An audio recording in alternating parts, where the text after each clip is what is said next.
ఆంధ్రప్రదేశ్ రాజకీయాల్లో AP fibre net chairman రాజీనామా ప్రకంపనలు పుట్టిస్తోంది. ముఖ్యంగా తెలుగుదేశం పార్టీ నాయకత్వం మధ్య కార్యకర్తలకి ఉన్నటువంటి వైరుధ్యం స్పష్టంగా కనిపిస్తోంది. టీడీపీ శ్రేణులైతే తీవ్రంగా తప్పుపడుతున్నాయి. అధినేతను అదేవిధంగా చంద్రబాబు తనయుడు నారా లోకేష్ మీద తీవ్రమైనటువంటి రీతిలో వ్యాఖ్యలు చేస్తున్నారు. సోషల్ మీడియా వేదికగా దుమ్మెత్తి పోస్తున్నారు. ఇదే సమయంలో కేవలం ఫైబర్ నెట్ చైర్మన్ ఒక్కరే కాదు అనేటువంటి ఊహాగానాలు మొదలయ్యాయి. ఫైబర్ నెట్ చైర్మన్కు తోడుగా మరికొందరు కూడా రాజీనామా చేసే యోచనలో ఉన్నారు అన్న ప్రచారం సాగుతుంది. ముఖ్యంగా తెలుగుదేశం పార్టీ అధినేతల అధినాయకత్వం తీరుతో ఏమాత్రం సంతృప్తిగా లేనటువంటి కొంతమంది నామినేటెడ్ పోస్టులో ఉన్నటువంటి నేతలు ఒక్కొక్కరుగా రాజీనామా చేసే అవకాశం ఉంది అనేటువంటి ప్రచారం సాగుతుంది.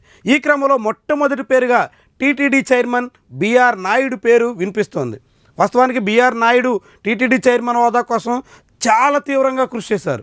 అనేక రకాలుగా ప్రయత్నం చేశారు.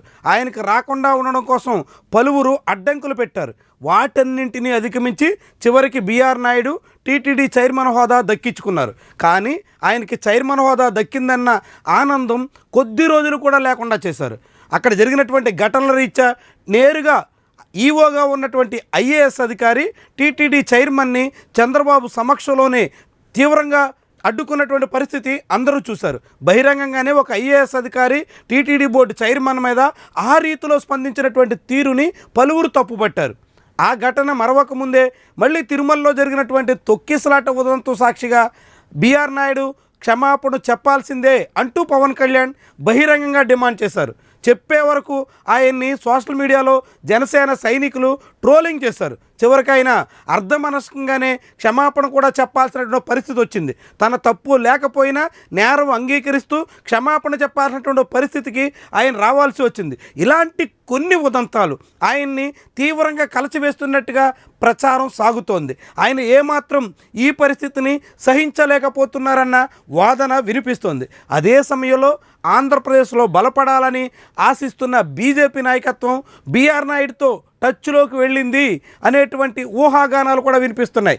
బిఆర్ నాయుడుతో టీటీడీ చైర్మన్ పోస్ట్కి రాజీనామా చేయించి టీవీ5 బీజేపీ వాయిస్ వినిపించేలాగా మార్చుకుని భవిష్యత్తులో బిఆర్ నాయుడికి మరింత మెరుగైనటువంటి హోదా, మరింత మెరుగైనటువంటి స్థానం కట్టబెట్టేటువంటి రీతిలో బీజేపీ నాయకత్వం స్కెచ్ చేస్తుందన్న ప్రచారం మొదలైంది. ఒక బిఆర్ నాయుడే కాకుండా ఇంకా మరికొంతమంది చైర్మన్లు కూడా చంద్రబాబు నారా లోకేష్ తీరుతో అసంతృప్తిగా ఉన్నటువంటి వాళ్ళందరూ ఒక్కొక్కరుగా రాజీనామా చేసే అవకాశం లేకపోలేదని చాలామందే భావిస్తున్నారు. అయితే పార్టీ విషయంలో ఎవ్వరూ గీత దాటినా సహించేది లేదు.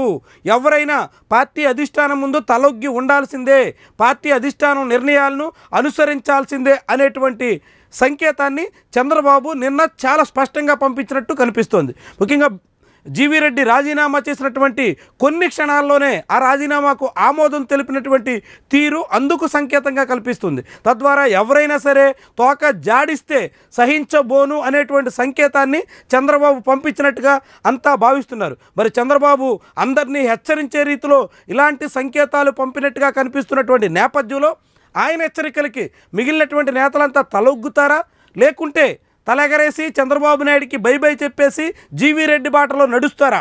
ఇట్లా పార్టీని వీడినటువంటి వాళ్ళంతా మళ్ళీ బీజేపీలో చేరేందుకు అవకాశం ఉన్నటువంటి తరుణంలో అక్కడ ఆ పార్టీ వ్యూహం ఎలా ఉండబోతుంది?